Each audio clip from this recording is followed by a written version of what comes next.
Hi, this is Andrea Kane, and I am here for HIT 292 Reimbursement Systems. This is week 2 on our syllabus, and this is over Chapter 1, Principles of Healthcare Reimbursement, the 6th edition by Ann Casto. Here in Chapter 1, we're focusing on healthcare reimbursement methodologies.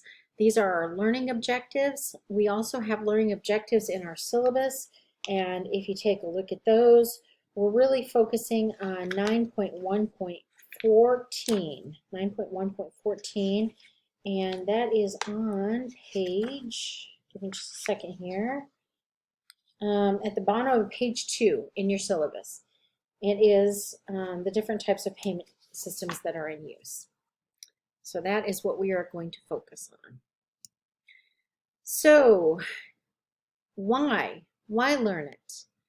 Because you need to be able to assist patients and clients. You need to be able to garner accurate revenue for healthcare organizations and help yourself and your family. You can do it. It is step by step. There are lots of terms, jargon and abbreviations that you will need to learn, as well as payers, policies, and procedures. All right, there are national models of healthcare delivery. There are basically 3 models we're going to talk about. There is one that is social insurance, next one is national health insurance, and the last one is private health insurance. And these are all laid out for you in your textbook, and I'd really encourage you to make sure that you go through Chapter 1 with a fine-tooth comb and you read and review through it, because this PowerPoint is meant to be just a summary of what you will have read. The social insurance model is universal health care coverage for a set of benefits that are defined by the national government. The amount of contributions are proportioned to the workers' and employers' incomes. The national health insurance model is where the government-owned clinics and hospitals and pays the doctors and healthcare personnel who work in these public facilities. It is a single-payer system financed by the country's general revenues and taxes. And then the last one is private health insurance model. You see this in the United States. There are many private health insurance companies that exist in addition to federally run programs. Private insurance companies determine the premium, but is not based on incomes, but rather your past health as well as your future risk, those assessments. U.S.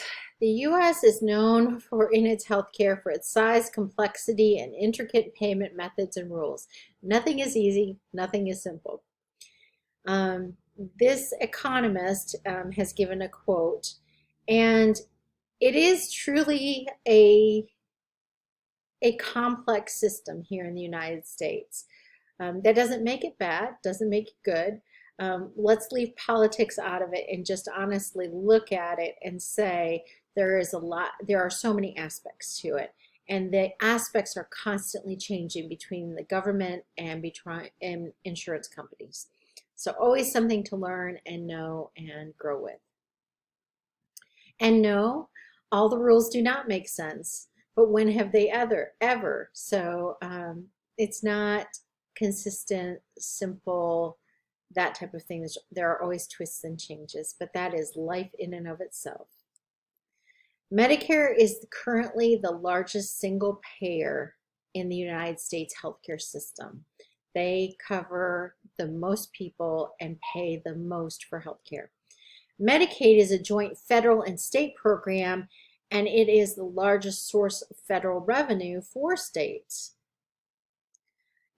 Typically, these are first movers. They do demonstration projects to advance healthcare reimbursement methods and models, and the changes in federal payment systems then are adopted by other payers in the commercial environment.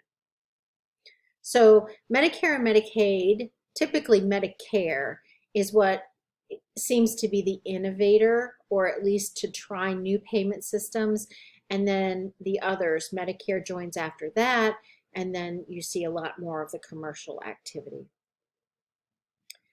Health insurance, reducing a person's exposure to risk of loss by having another party assume the risk. So insurance is having that there in the event that you need it. It is you pay a premium or you pay something for it, and it's there to pay the full amount when there's cause for it. It's like any other type of insurance. Reimbursement is compensation or repayment for healthcare services that have already been rendered. Distribution of risk across whole to account for varying health statuses. In other words, the distribution of risk estimates average costs. So risk is your probability of incurring loss. That's your risk. The odds that you're going to have some kind of a loss. A risk pool is a group of people who are going to be covered by a healthcare insurance plan. So there's a big group of people, they're covered by this insurance plan, and they all have varying probability risk. And that's what they want. You know, they don't want a pool of just all high risk, or ideally low risk, but a mixture to balance it out. Health insurance premiums. It's a dollar amount that the policyholder or certificate holder must periodically pay a healthcare insurance plan in return for healthcare coverage. Then the healthcare company assumes insured's exposure to risk of loss in return for the premium. Actuarial data is then used to calculate the amount of premium needed to cover all groups' potential health costs. And this is again where they want to balance it out. They don't want to have all high risk in the same pool. Insurance company pools premiums to ensure that the pool is large enough to pay losses for the entire group. If the pool shrinks and there are too many high-risk people in it, the insurance company may not be able to pay for the exposure to cover the health care that ends up being provided. Historic perspectives. In the early 1900s, individuals purchased sickness funds instead of health insurance. These sickness funds are like today's disability insurance. Many European countries had adopted forms of nationalized health insurance by the 1920s. However, in the U.S., efforts for the compulsory nationalized health insurance were opposed by physicians, pharmaceutical firms, and insurance companies. And there are a wide variety of reasons as to why they were opposed. Some are still valid today, and some along the way have passed along.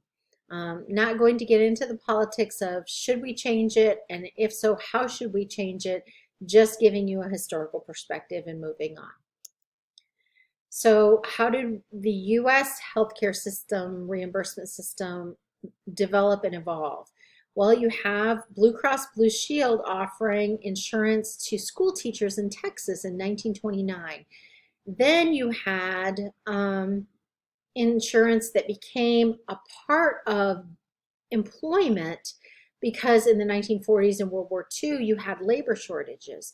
And so it became a benefit to attract and retain workers. For larger employers, health insurance is part of an employee benefit package. And when people experience a job loss, they often experience a loss in their health insurance. And this is where COBRA comes in.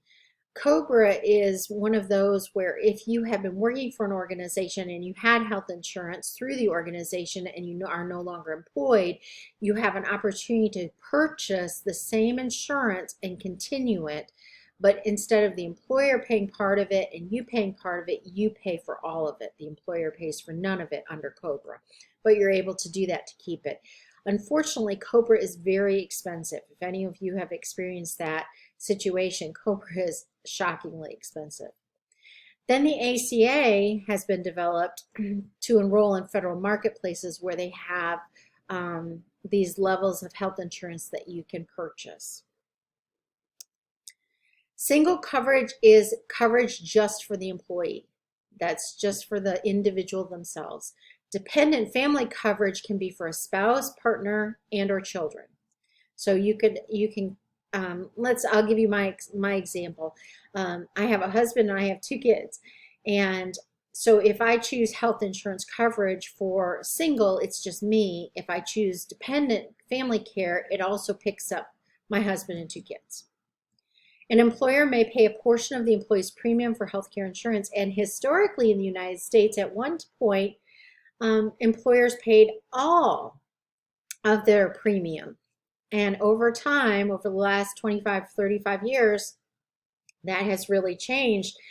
And now the employee is paying the bulk of it. So what are these terms? First party, second party, third party. The first party is the person receiving services or responsible for the person receiving services. That may be patient, client, resident, or guarantor.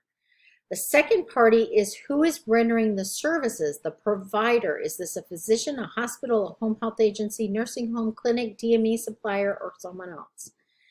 Third party is an uninvolved party that's just paying for the services, such as an insurance company, workers' comp, Medicare, Medicaid, those types of things.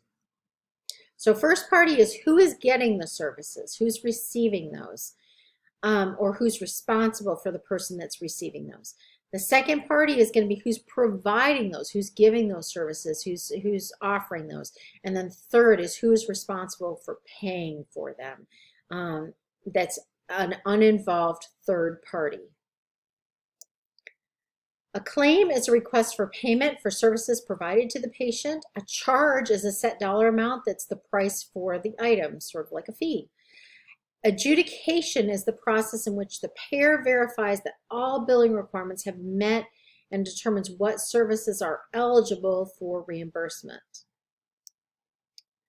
There are two types of reimbursement methodologies. One is retrospective, after the fact, and one is prospective, before the fact. So if you're thinking about it, retrospective is after it's all said and done. Prospective is you haven't had it yet, and this is what we're going to estimate or think or plan for. So again, retrospective based on the actual resources expended, total amount of resources not known until after delivery, and the risk on the payer, risk is on the payer because the payer costs are unknown until everything is all said and done. Whereas prospective, the providers receive a predetermined amount for all services provided during an episode of care. They just get a lump sum, and here you go. We don't know how long the patient's going to be in the hospital or how many days you're going to be in the nursing home, but here's your lump sum, and this is what we're paying based on your diagnosis or your treatment plan or what have you. The provider faces fiscal loss if the costs exceed the reimbursement. So let's say you're in the hospital and the average length of stay that your payment is based on is 3 days, but you stay 5. The provider gets paid for the 3 days in their lump sum, but it costs them 2 additional days to keep you, and they don't get reimbursed for that. But if you leave in 2 days, and the average length of stay is 3 days, and the payment was based on 3 days because it's prospective payment, then there's a profit there for the provider in cost savings. The risk is then on the provider side because payment rates are established in advance and fixed for a certain time frame. So that, please make sure you know this, the difference between retrospective and prospective and how that plays out.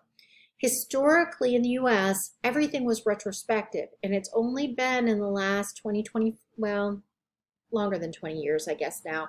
It's really only been since about 1982, that prospective payment has been in place. And you also notice the shift in healthcare. Prior to the early 80s, if you went in to have your gallbladder taken out, you might be in the hospital 5 to 7 days. Under prospective payment system, now technology and efficiency gains and what we have learned has advanced so much that you may go in and have a laparoscopic cholecystectomy and be out same day as an observation or as an ambulatory procedure, in and out. You don't even stay in the hospital except to go through recovery. All right, so the retrospective fee schedule. Predetermined list of fees. The payer allows for payment for a set of healthcare services. There's allowable charge, and that's the average or maximum amount the payer will reimburse providers for a service. Contracting unit means an individual service, and the total volume of services are unknown until the visitor encounter is completed. percent of billed charges, the payer has negotiated to pay, a reduced fee for services provided to their insured. Contracting unit is the claim, and they give us an example here. Payer A pays 70% of billed charges for chemotherapy services. If the charge equals $1,000, then reimbursement is going to be $700. Retrospective per diem. Payer is going to reimburse the provider a fixed rate for each day that a covered member is hospitalized. This has been prevalent in the past for the inpatient setting, also long-term care sometimes. The fixed rate may vary by type of service or room. For instance, an ICU bed gets paid more than a regular general medical or general surgery bed. Contracting unit is an inpatient day. Retrospective because the total number of days at each level of service is unknown until after the care is provided. Prospective, there's such a thing as capitation, and you'll be learning lots about capitation if you haven't already. The payer reimburses the provider at a fixed per capita amount for a defined period of time, per member, per month. Contracting unit is the person or covered life. The volume or intensity of service has no impact on the reimbursement level. So let's say you have a patient that comes in 5 times. That doesn't change the per member per month amount, versus you have someone who comes in once a month or once every 3 months, and you still get that per member per month. So it's really focusing on improving population health. Case rate. The payer reimburses the provider one amount for the entire admission or encounter, regardless of the number of services or length of admission. The contracting unit is the episode, and providers earn profit or experience loss based on the cost of providing care. This encourages cost control. So this is a good example, again, of the DRG system, where you get one amount. You get your DRG payment, whether the patient stays the average length of stay, which is what that amount is set based on, or whether they are discharged sooner or discharged later, and whether the hospital has a profit or a loss.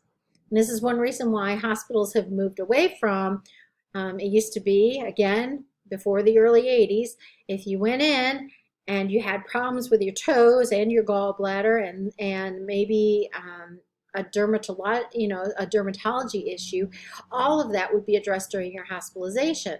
Now, based on the situation, if it is not inpatient level of service necessary to your care, it will be dealt with on an outpatient basis after you leave the hospital. Prospective global payment. This is one combined payment to cover the services of multiple providers who are treating a single episode of care. It's typically used for physician services that are combined with outpatient care. The contracting unit is the episode. An example might be outpatient dialysis.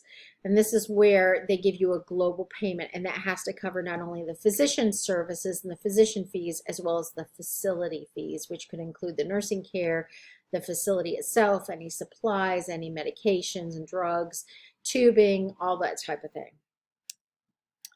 Then you get to bundled payments, and this is a relatively new one that's still growing.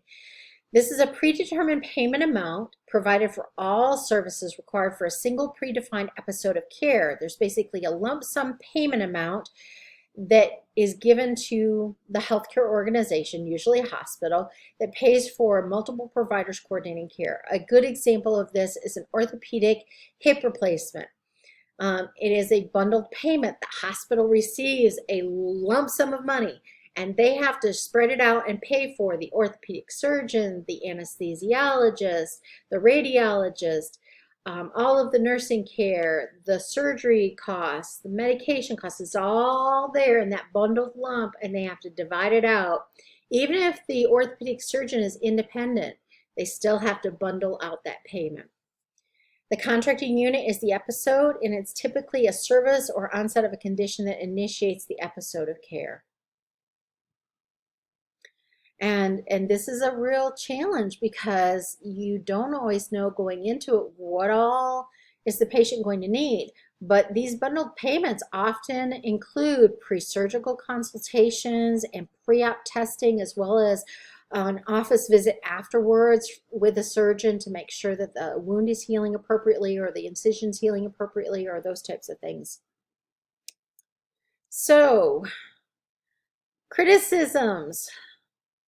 Well, when you look at the retrospective system, there are not very many incentives to control costs or to order less expensive services, and it rewards providers for more services regardless of whether or not such services are really medically necessary at that moment in time. The prospective payment, though, creates incentives to substitute less expensive procedures and tests and creates incentives to delay or deny procedures and treatments. And there's no quality component. So both have their criticisms, both have their cons, shall we say.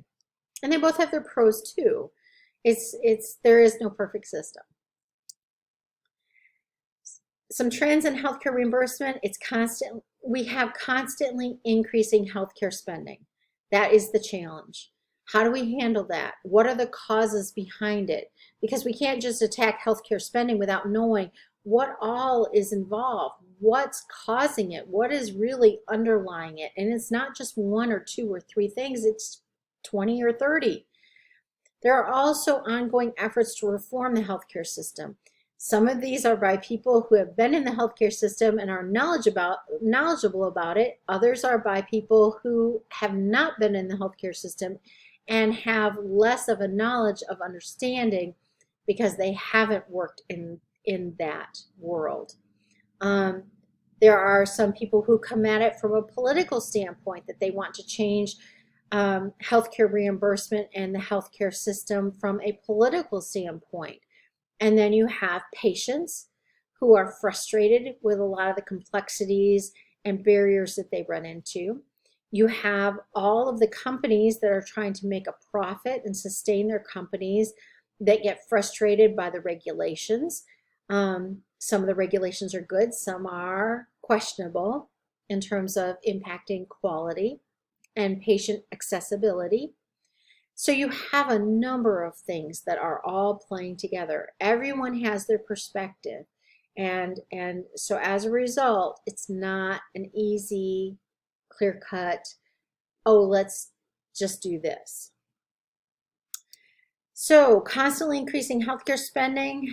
In 2015, which is 5 years ago, $3.2 trillion was spent on healthcare, which was 17.8% of gross domestic product, GDP. And that is not good. If you compare the US GDP percent for healthcare versus other countries, we spend a lot more. And you can argue all sorts of reasons as to why that is. But from an economic vitality standpoint of a country, that's unsustainable in the long term. If you talk to economists and you listen and you look at what that is, it is permanently not sustainable, or not sustainable on a permanent basis, I should say. So there is that piece of it. And so the question is, how do you go about changing that so that Medicare and Medicaid don't run out of funds, so that there is greater accessibility to patients, so that there are not inequalities in healthcare, so that the people who need care can get it when they need it, and there's not health disparities and other types of challenges. And for those who live in rural areas, that they have health care provided to them at the same quality and cost as those who live in larger metropolitan areas who have access to, world-renowned teaching centers. So it's a challenge. No easy answers.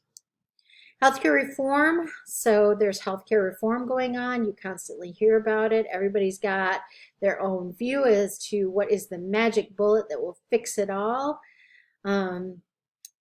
They want to see how can we stop the increased spending on healthcare, how can we address unsafe, inequitable, and poor quality of care, health disparities, lack of access to care, those types of things. And people have tried different types of legislation over the years, some more successful than others. I'm not going to get into that either because we're not having a political debate. We're simply just covering the things that are factual that have impacted the delivery of healthcare. And one of those is the Affordable Care Act, and that came in 2010. The purposes of the ACA were to decelerate, which means to reduce the speed of the rate of increase in healthcare costs, improve population health, healthcare access, and healthcare quality. This is what the goal of the bill was, or the goal that became law. And then on the right-hand side of your screen, let's see if I can move my picture here a little bit for you. On the right-hand side of the screen, there are all the titles that came with the ACA and what they cover. You can see that it's everything from what the goal of the program is, how public programs are going to be involved, how they thought to improve quality and efficiency, work on prevention of chronic disease, improving public health. What would the role of healthcare workforce be and how would that be involved? How would there be transparency and program integrity? How to improve access to innovative medical therapies, alternative medicine, those types of things. What's called CLASS, Community Living Assistance Services and Support.